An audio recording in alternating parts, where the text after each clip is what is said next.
Yellowjackets is a 10 episode series on Showtime.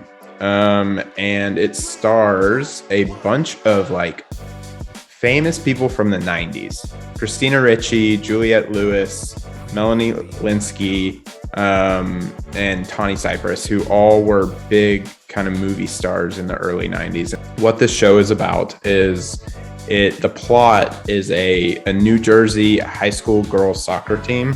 Their plane crashes in the Canadian wilderness on the way to nationals in Seattle. And then 18 months after that, some of those girls are rescued. And this show kind of tells the story of what happens in the wilderness, but it tells it from two perspectives. It tells it from the 1996 version when they actually crash. So you see what happens, very lost. But it also flashes forward to 2021.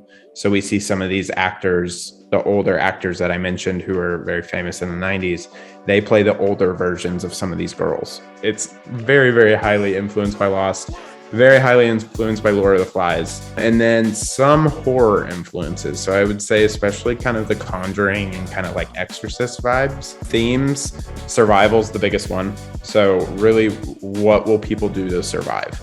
And I would say on top of that, when you're looking at both of these timelines, you're also analyzing trauma and the effect on trauma in people's lives and the effect that trauma can have on people 25 years later.